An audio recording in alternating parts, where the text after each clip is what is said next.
right, everybody, we're going to get started because we have a lot to cover in this session. I was initially asked to present on Ohio STEM Ability Alliance. Our version of it, you heard in the last session, Ohio State and Wright State were on the same grant, did similar things in some circumstances, did different things in others.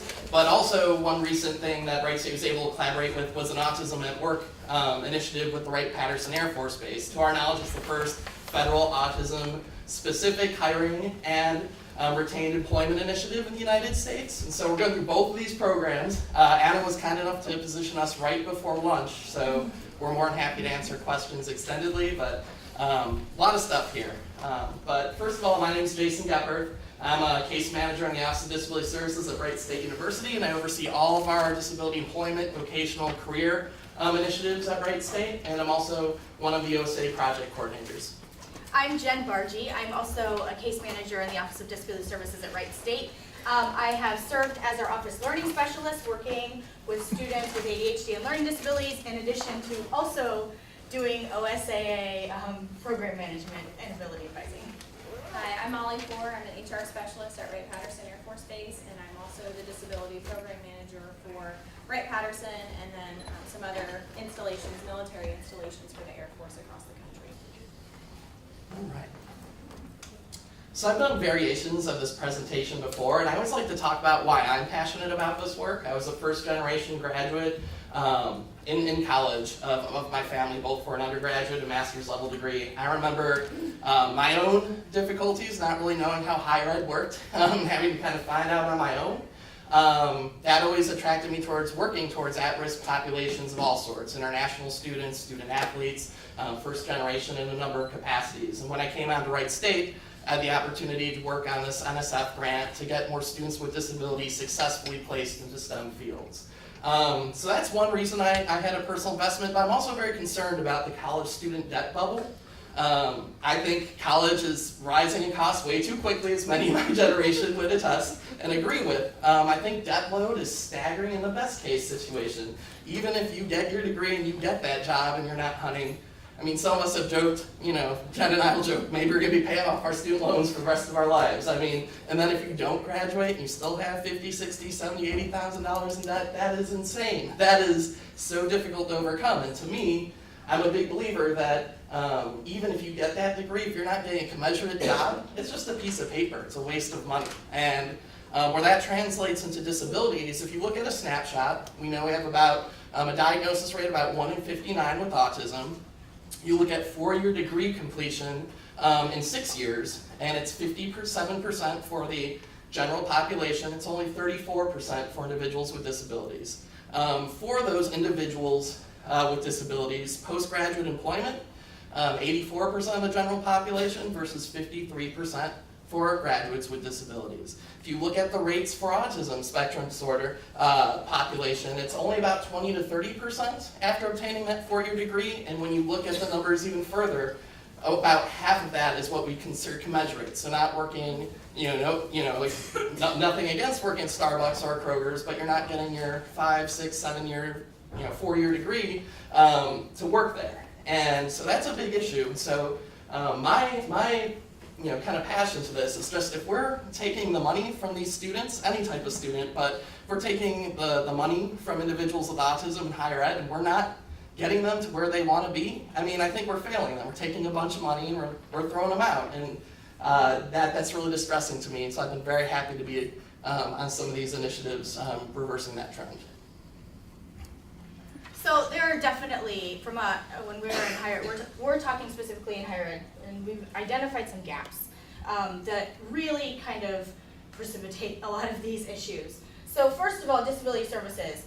We are geared, most disability services offices, are there disability services professionals in here, a few of you? So you guys know, we are geared mostly towards academic accommodations, right? And what that means is that a lot of that other wraparound support, if you guys were in the previous session, Margo talked about how there's a lot of wraparound support in K-12 systems, and it doesn't just address academic needs a lot of times. It addresses social skill development and the like. And so when we in higher ed focus only on the academic needs, we're missing those social skill development that a lot of these students need to then transition out effectively into employment.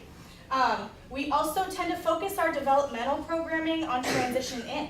We get everybody in, we bring them on campus, we make them feel great, we do great orientation programs, and then second year, third year, fourth year, fifth year, we don't spend time talking about what it means to leave. And even students without disabilities tend to freak out, right? And so when we focus our transition on transition in and we are not looking at the other end, we're creating a deficit. Academic advising, academic advisors have really large caseloads and we understand that. But what happens is it becomes about managing processes at a lot of schools. How many times, if you guys have college students, has your college student had to schedule an appointment just to register for classes? Because the process is so complex. There is no need for that. We need to simplify that. That way academic advisors can focus on the developmental piece and address academic concerns or potential social concerns that ultimately impact academics, right? Career services. Career services are great. They're great resources. But especially what we found for our students with disabilities, and specifically our students on the spectrum, was that they could provide some assistance, mock interviews and the like, but not to the degree and with the specificity needed to address the challenges that they were facing in an interview process. And so that's really time intensive, and those departments just didn't have the resources, and they also didn't have the disability related knowledge base to understand how disability was showing up in these situations. And then a lot of higher ed now, especially in Ohio, there's a push for voc rehab to work alongside higher ed. Unfortunately, what we found is that voc rehab tends to lack assistance for non-entry level or degree caliber employment, and that's been problematic for a number of our students. So how do we deal with this? So I know that Margot, in the previous presentation, if you guys were here, talked about OSAA. OSAA was a program that we created through National Science Foundation funding with, at the time, 2 community colleges, Columbus State in Sinclair and Dayton, and Ohio State and us. And it's all directed at using that NCAA student-athlete model of advising, which if you guys know anything about athletics, and especially Division I schools, there is a ton of wraparound support for those students, right? There are study groups, there are individual academic advisors, they have their own special set of academic advisors. So we took that model and we designed OSAA. And what that means is that we can really focus on addressing the challenges or the barriers that disability presents in higher ed. And the whole goal was meant to address underrepresentation of people with disabilities in STEM majors specifically. And then move them from intro, like their transition into college, perseverance through degree, and then transition out into the workforce. So those are, that's okay, our interventions are listed there. Jason, we can probably share the presentation if you guys are interested. That would be great. So this is kind of what our model looks like visually. So you can see the big yellow person, that's Jason and I. Jason and I had caseloads of students, which would be your green OSAA scholars. And then basically what we became was the contact on campus, because colleges are literally small cities, right? And where do you have to go to get your bill paid? Where do you have to go to get a new ID? Where do you have to go to make sure that your dining card's working? Whatever, a roommate issue. So we can address all of those things on the college campus. We can do academic support, working with faculty and academic advisors. We can do physical support if we have students who need that. And then we can branch out into vocational support and internships, having that ability to talk about disability-related accommodations and how do students advocate for those needs. I have a question. Are you coming from the Disability Education Office? Yeah, like so when the grant was initially started, it was housed in our College of Computer Science and Engineering. And then we stretched our grant out until 2016, and a couple years before we ran out of money, they folded us into the Office of Disability Services. So Jason and I have been housed in the Office of Disability Services since 2014. So we did have some office support there, which was nice. All right, so a recurring theme of what Margot talked about for OSAA and what we found to be the case is that you want to be working with these students early and often and consistently throughout their college experience. And for me, I'm a big person, much like many of our individuals on the spectrum, they want to know why. They want to know why they're doing something, where they're going to be, where they're going to go. And I'm the same way. And so for me, when I came on to the grant, about year 2 of that grant, I started creating a number of visuals that we could provide to students to let them know what they needed to be by the time they left college. So we had a lot of individuals still in this day and age, I think if I just get decent grades and I graduate and I get my degree, I'm going to get a great job. And if that era ever existed, it is over. You need to have, you have to have employment, you need to be in clubs, you need to have soft skills, hard skills. So this was conceptually what I told our students you had to be. And also we know there's unfortunately prejudice and discrimination in the employment process. So how do you overcome that? While we want everyone to be nice and caring and considerate, that's sometimes not the world we're inside. They really grill these students. You need to be better than everybody else when you come out. You need to be skilled in all these areas. But if you listen to what we do across 4, 5, 6 years, you're gonna get that job or get into that grad school you want. We have the numbers to show this worked, but those 5 areas would be the academics. We're a near open enrollment institution at Wright State. If you don't get those grades and you don't get them right off the bat, you might not be back long enough to benefit from the rest of the stuff we do. And actually, the first couple of years we had this program before I came on, we had an almost single focus on the STEM identity. Do I want to be in a lab? Do I want to work in technology? Yes. But then employers would say, okay, let's bring in some of these students. Where are their resumes? What are their grades? Wasn't looking so good. So when I came on, my goal was to really delve into that developmental piece. So not only did they want to be in STEM, they could actually get employed in STEM fields. Involvement, especially for any of our individuals with disabilities, but also with autism. You think of bullying, you think of some of those things that happen in K through 12. You see a disinclination or a fear to get involved because of that, and that's something that we need to work on. And sometimes there's not that point of contact typically in a higher ed environment to do that. So we're all about, once your grades are stabilized, what's that next step you can take, whether it's volunteering, a club, anything.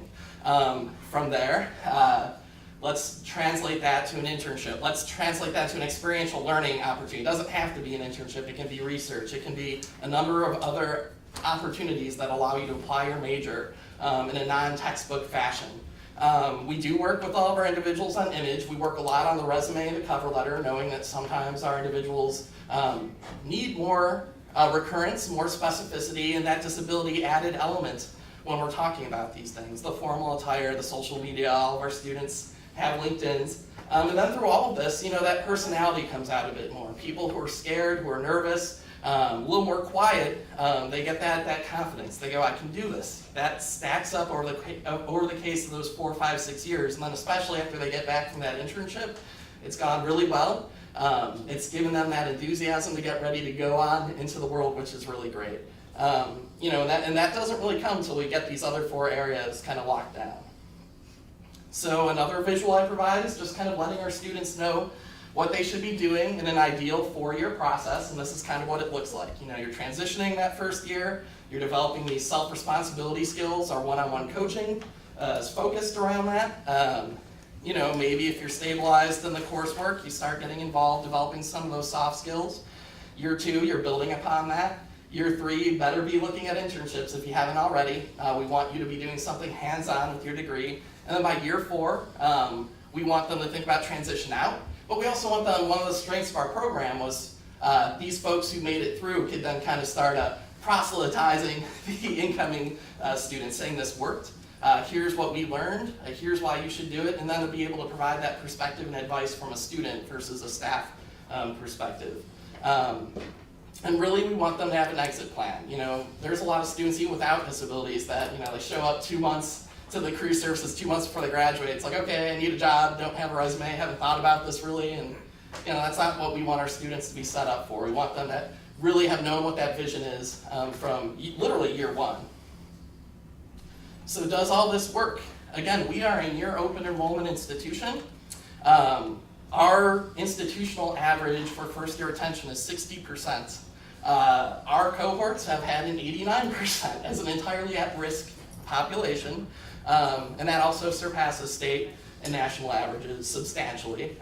We have a 71.4% graduation rate with these students, which again, 40.3 for our general population at Wright State University. That is huge, a 31% piece. The average graduate GPA is a 3.14, and we weren't just picking the high flyers, you know, out of high school, the people at 4.0s. We were taking on anybody who wanted to be a part of this organization.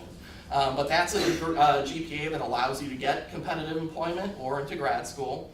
And then again, we, kind of a dirty thing in higher ed is for the longest amount of time, we just said it's too hard to track our graduates and see what they're doing with their degrees. It's just too much work. It's really not Facebook stalking, LinkedIn stalking, sending out some surveys. If they don't respond to surveys, just take an afternoon and call the numbers on the resume, say, hey, you got the job. Turns out it's really not that hard to know where our students are going, and the good news is 81% of our students were employed, or commensurately, or going into continued education, which is huge. You know, these are the outcomes we want, and that rate is fantastic. I've looked into the research, and there are very few people that can boast that. And again, this is you know, just proof that this process works. And it turns out, if you looked into the different disability types, this idea of meeting with an advisor monthly, going to a group scholars meeting monthly, knowing that this happened every single month, they had all this planned out from the beginning of the year, and actually from the beginning of their college experience, that structure that individuals with autism tended to appreciate, and they were our most, typically our most reliant population. They'd be showing up to our group meetings a half hour early, the ones who'd stay till the end, so really, really good population to work with this program. So takeaways, key takeaways from our OSAA program is that we found that clearly defined goals, steady encouragement, support, and direction allowed us to work with students and scaffold appropriately every year of their experience, which then leads to our outcome data, which I'm absolutely happy to talk about anytime we can. Ability advising is the key component. There are a lot of programs out there that don't, or have maybe similar models, but don't spend a lot of the same time with students individually one-on-one or with the structure. We found that the reason that we have such good outcomes is because we do ability advising. Having that person on campus, having them set goals with you, having them help you address challenges, and then celebrate with you when you meet your success is really, really crucial. It would be absolutely impossible for us to have done what we do without the ability advising component. And most of these interventions have very little cost aside from our time and our salary. So really, there are a lot of programs that focus on maybe giving people assistive technology, which are great, and that can be really useful. And we had the flexibility, luckily, within our grant to provide that when it was needed, but the biggest factor was really our time, and that was what allowed us to be successful. I have a question. Yeah. Your ability advising, that is different from their academic advisor, Yes, right? yes. Okay. So we are essentially, they were required to check in with us once a month, and we could check in on the academic stuff, but I'm not going to come in from a knowledge of a program or a major. I'm not going to come in and with a checklist of classes they have to take. We're going to talk about challenge areas, maybe they're academic, maybe they're social. We're going to come up with a plan. We're going to talk about goals. Where do you see yourself in a year? Where do you see yourself in 2 years? Where do you want to be in 5 years? And then every month we're going to kind of check in to make sure courses are going okay. And it's really about kind of intensive developmental advising. It's a really well-rounded approach, which allows us to address problems before they become problems.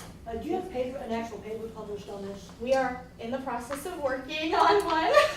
Our PI has taken on tons of other responsibilities, and the research professor who used to work with us is retired. So we are halfway through our paper. How do you require them? I mean, is it like if you don't show up for a meeting, then are you not in the program? So initially, we tied our OSAA programming to a Choose Ohio First scholarship, and Jason really oversaw the scholarship component of it. Especially for our Ohio students, there was a scholarship component tied to it, right? And they had to meet certain requirements.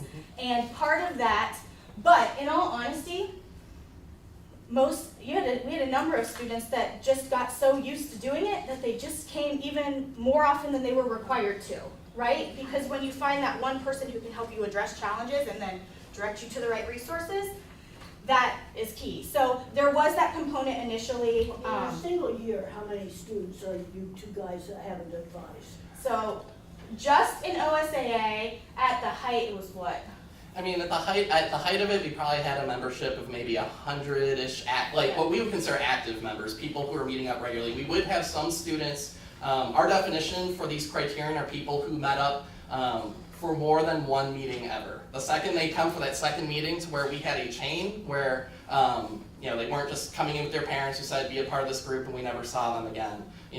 For better or for worse, they were with us, and we would kind of, whether they never showed up after that second time and failed out, or whether they stuck with us from the long haul, that was kind of how we created our metrics. And that caseload was separate than our disability services caseload. Jason and I handle additionally 250 students just for accommodations, but we tend to use the same methods with those students that we use. You gotta work on what the next step is. Mhm. Yep.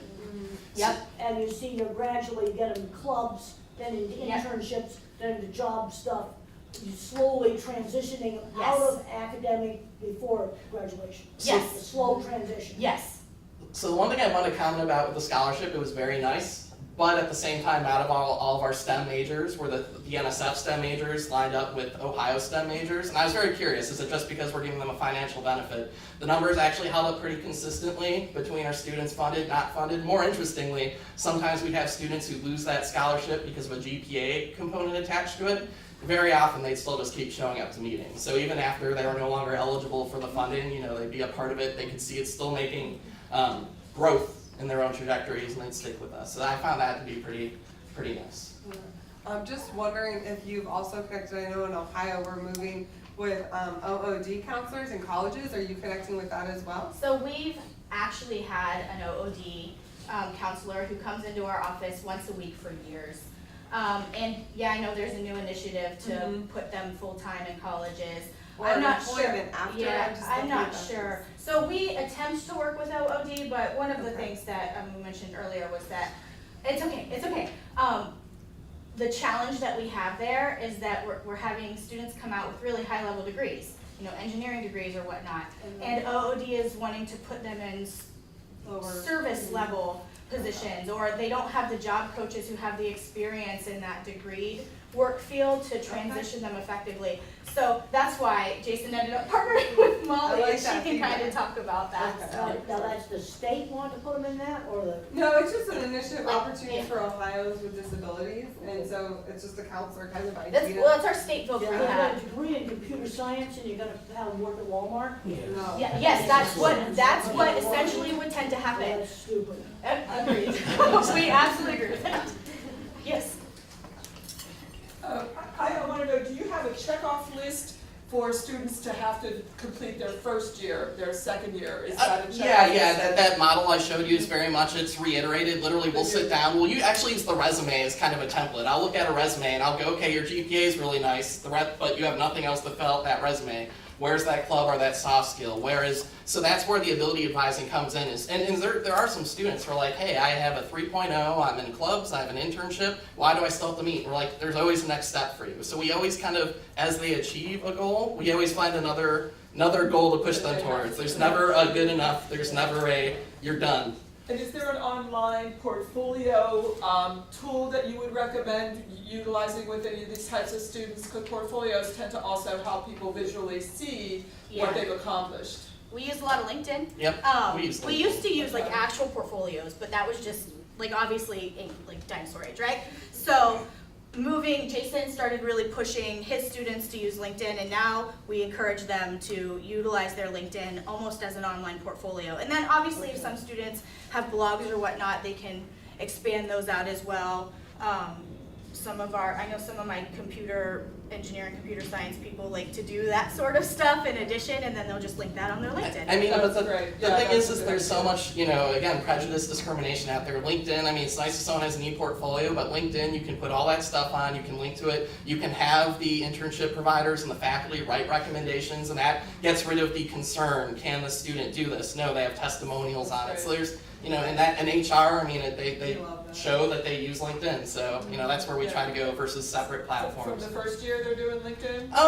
It really depends where students at. Again, academics first. We don't want to start stretching them too far in different areas until we know they're going to retain. The only other thing I want to say about Jen, she mentioned the ability advising model. What we do is we consider ourselves supplemental to the academic, to the case management, to the career services. So we don't try to recreate the wheel. We still refer them to those resources. But what we do is we fill in the gaps that don't get approached. Say someone has a math learning related disability, or academic advisor's like, well, I only signed them up for one math class, but they're in an accounting class and an economics class. Then we look up and, hey, that's a recipe for you being on probation after the first semester. Let's make sure we avert that. Again, that's not something that comes up. Or career services, they don't really know how to talk about looking into a disability inclusive employer. How can we fill in the gap that doesn't get covered in a traditional career services? So we're there to tie those things together, make sure they're using them and fill in the gaps. Silicon Valley is they're all on the spectrum and they avoid the labels. I had my slideshow that I'm going to show this afternoon checked at a tech company. I won't say which one. Make sure I can put the A word on their founder. And so you've got these big shouldered workshops out in Silicon Valley, and they ride around in fancy buses, and they avoid the labels. Yep. And they go in, they're almost apprenticed in. And then we've got out here. I've been to Silicon Valley. I've gone into a tech company where you've got a great big office with 100 people at computers, not even in cubicles, just in a row of desks. 100 people in this room, and it's totally silent. And they're all glued to their computers.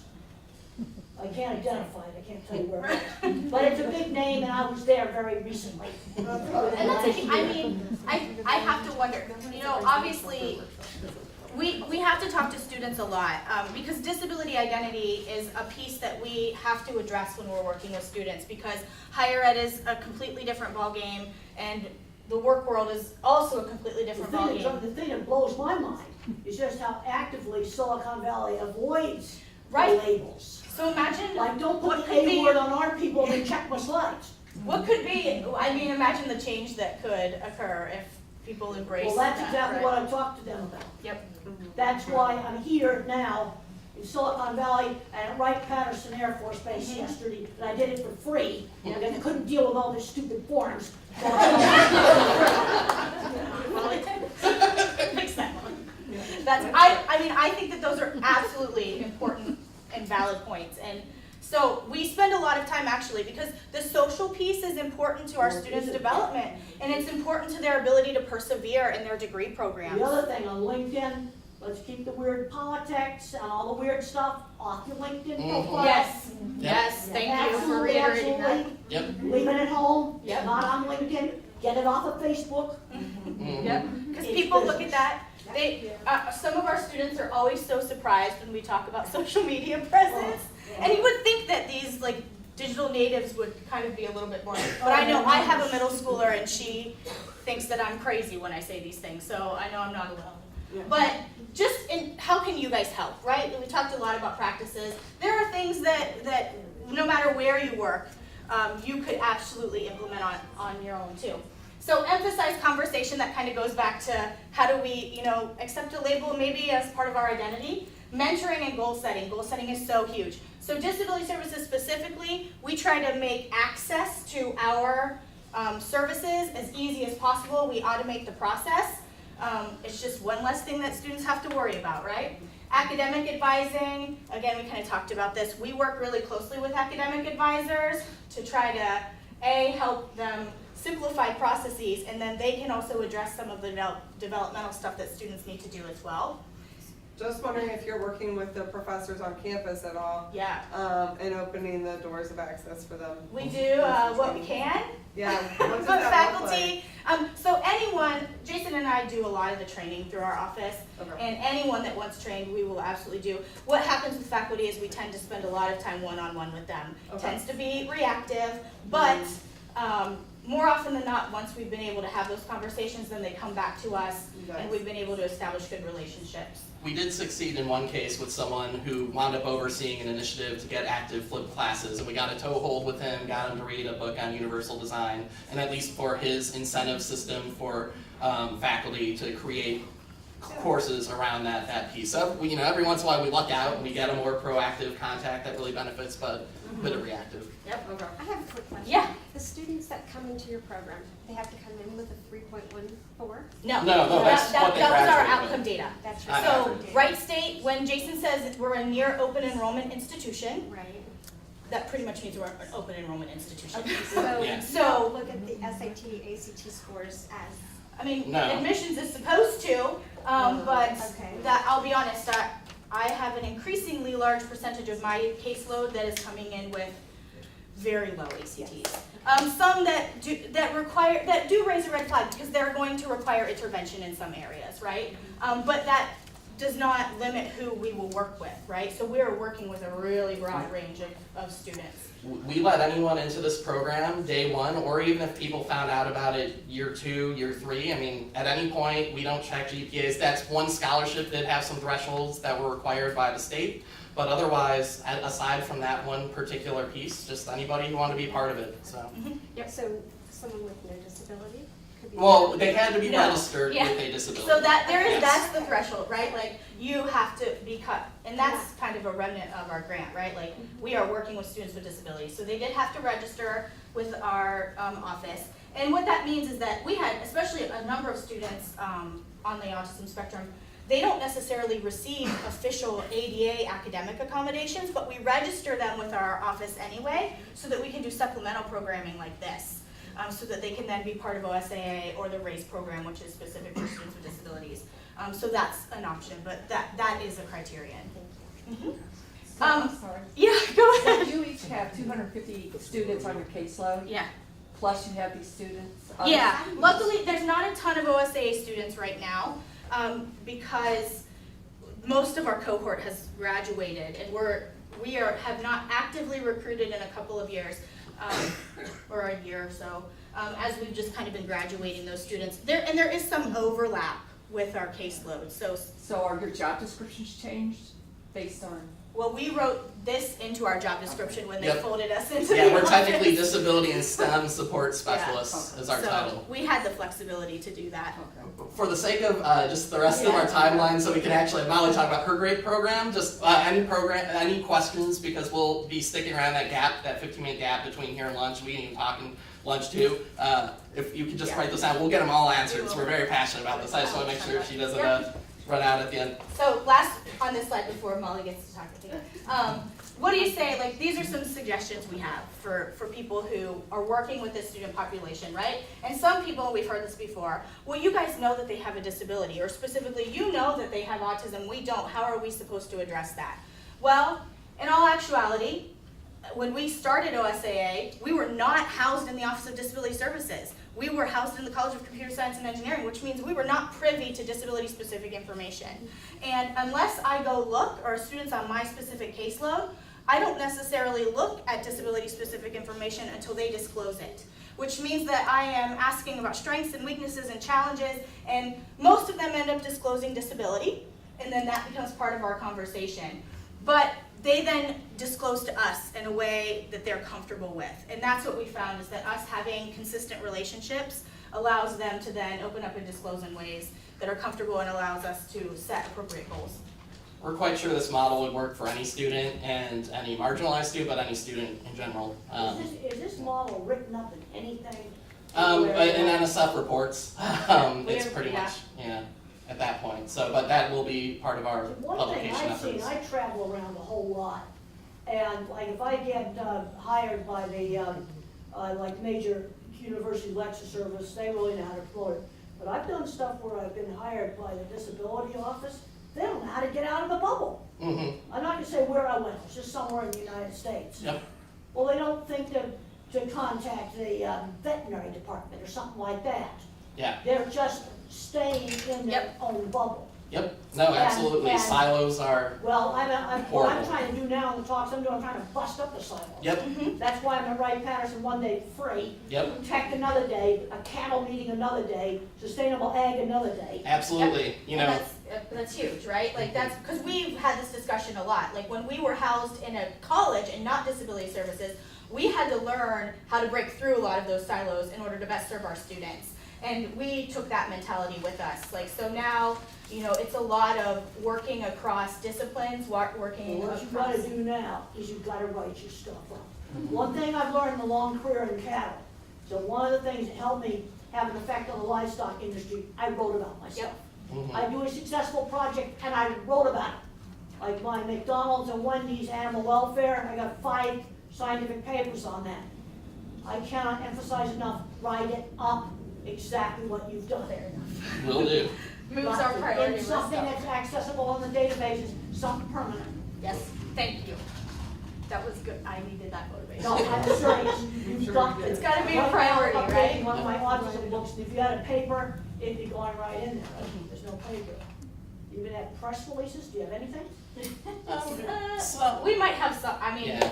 we might have some stuff all over the place, but we I can just probably looked find up, something. Wright State University, autism, and here it didn't come up. I just did it now on my phone. Yep, yeah, no, that's, They've not come we've up. gone through a lot of leadership transitions. I think one of the hardest part is new administration. Unfortunately, some scandals fairly recently. We Just lost forget all that. lost You lost a look- lot of standard bearers. You told us yeah. right now in this talk, you gotta get it written. Yep, and that's what we've been working on, is just trying to find some new blood that can kind of help us as kind of lower tier folks at Wright State, but we have started collecting and making some connections to hopefully kind of get this stuff going with new leaders, new people coming And out what of it, you've so that's a done challenge.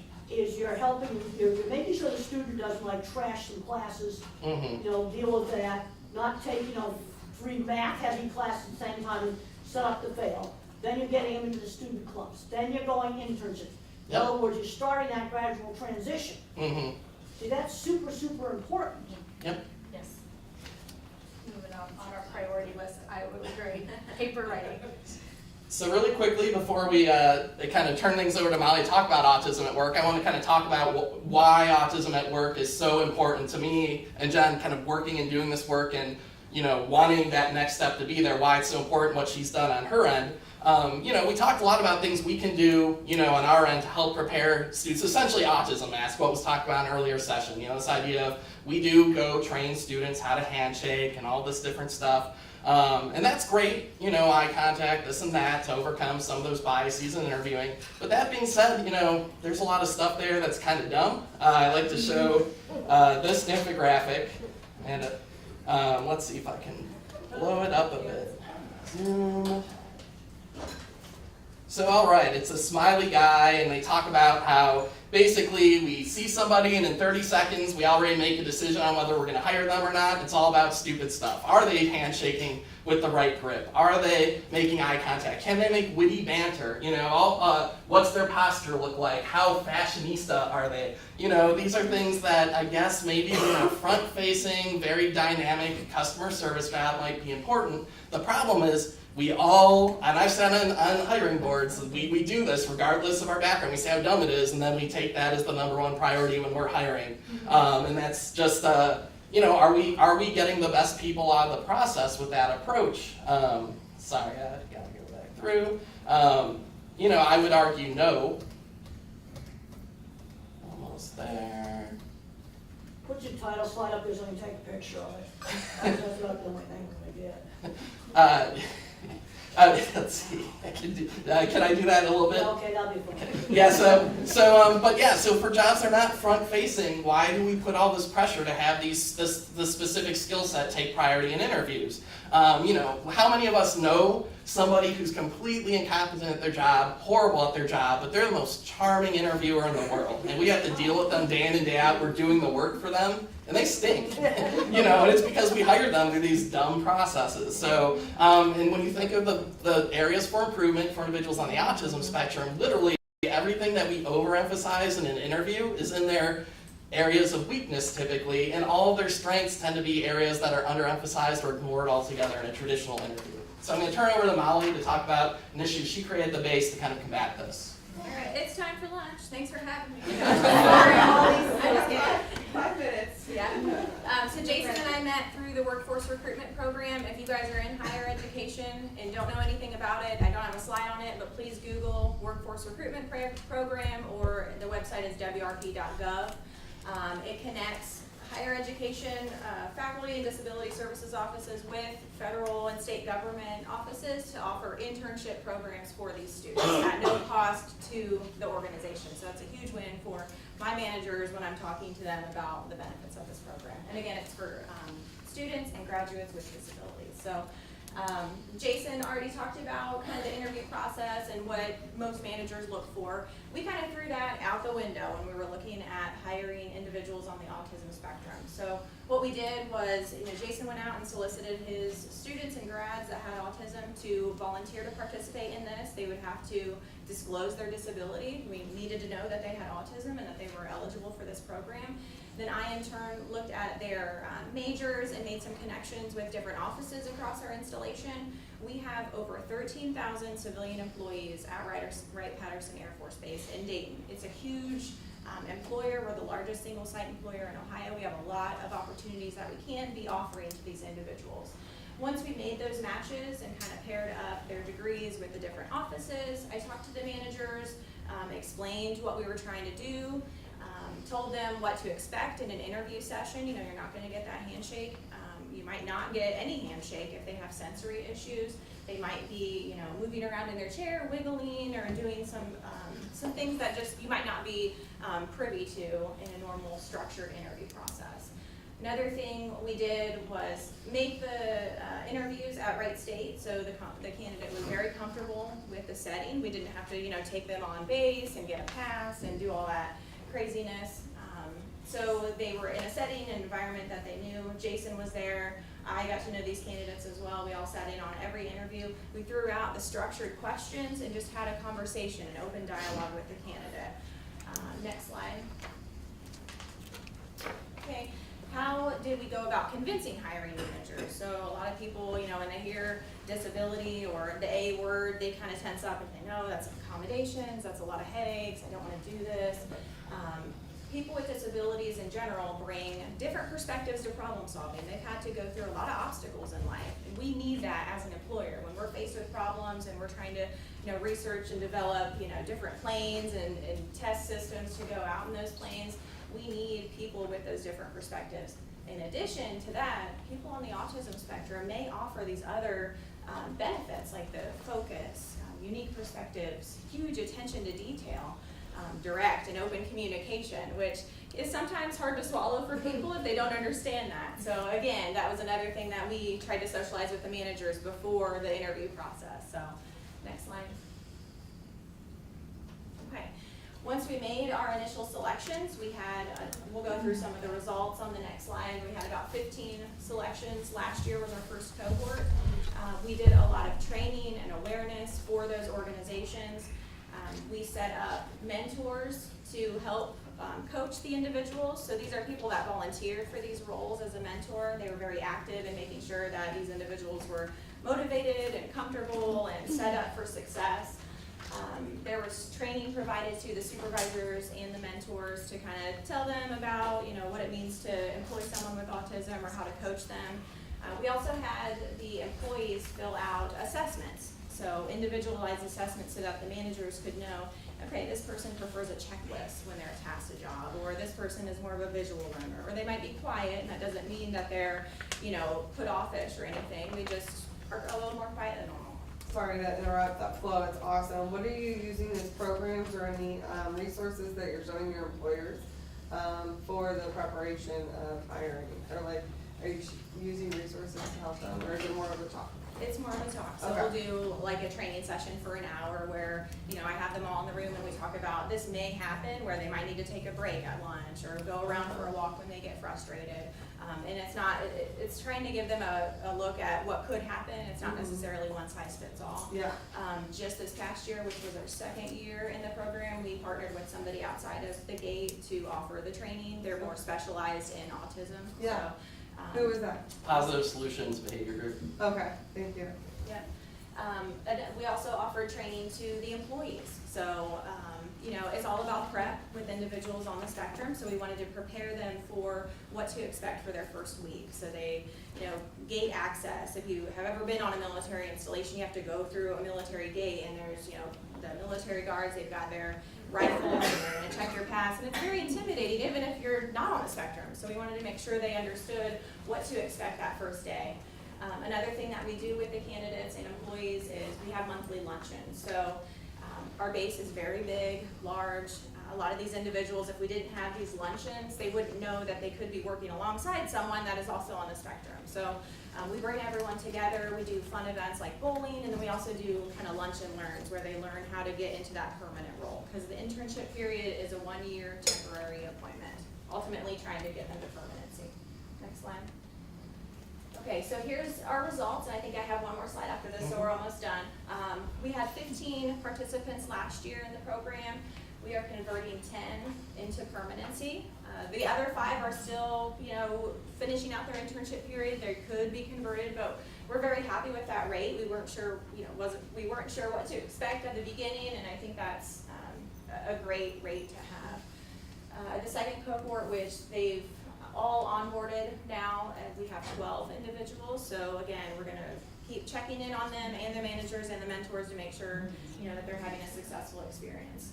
Another thing we're doing is expanding this initiative now that it's kind of turnkey to other military installations across the United States, and then also universities. Let's partner with Ohio State or UC or whoever has that candidate pool that we can really tap into. I have some flyers to help recruit and build these pipelines we'll pass out after the presentation. Jason and I were invited to participate in a briefing or presentation at the Pentagon in front of DoD chair people, and they were very impressed with what we had done, what we had leveraged, and they're going to kind of uniformly expand that across other sectors too. So we're really excited about that. And then our whole inspiration for this program was Microsoft, and SAP had a documentary on their Autism at Work hiring initiative. So next slide. Okay, this is a 90-second video just highlighting one of the interns from our first cohort who has been converted into permanency. Right, let's go. Yep. I'm Joe O'Leary. I'm a mechanical engineering intern here at Wright Patterson Air Force Base in the 88th Civil Engineering Group. I got my bachelor's degree just last spring. I've always been interested in how things work. My mom said that when I was little, I was obsessed with the vacuum cleaner and toys that had wheels, stuff like that. I got hired through the workforce recruitment program. I've been trying to apply for a lot of jobs over the past few years, and they helped me get this one. I interviewed Jonah as part of the workforce recruitment program. I was impressed with him from the beginning and until now. I'm still very impressed with him. He really shines as an engineering intern. He is very detail oriented, and he looks at a problem from every angle, which is very necessary for an engineer. Yeah, I recently wrote a 20-page report about mobile ground alters. It wasn't supposed to be that long. I wasn't planning for it to be that long. I really got into it because I love writing so much. I have the PDD-NOS, which stands for Pervasive Developmental Disorder, otherwise specified. So basically, I don't fall into any of the other categories. I guess I really first became aware of it when I was in elementary school. My parents found out when I was 2 because I pretty much stopped speaking and I was having trouble paying attention, I believe. That's how they figured out that I have autism. It's pretty hard for me to interact with people. And when I was in 4th grade, I was diagnosed with depression and then anxiety, so that was really tough. I had to deal with a lot of bullying. Somewhere along the line, everything just became easier for me. It was about the time that I started writing fan fiction. I think that's what helped me, just engaging in something that I was really good at and really enjoyed. I'm really happy here. The work environment is friendly. I enjoy the things I'm doing, so it's fun. And he has been converted to full-time employment, so he's there for good. Okay, I think we rapidly moved through all that, but if you guys want to break out and go to lunch or have questions, Mr. Okay. Oh, yeah. So what we're going to say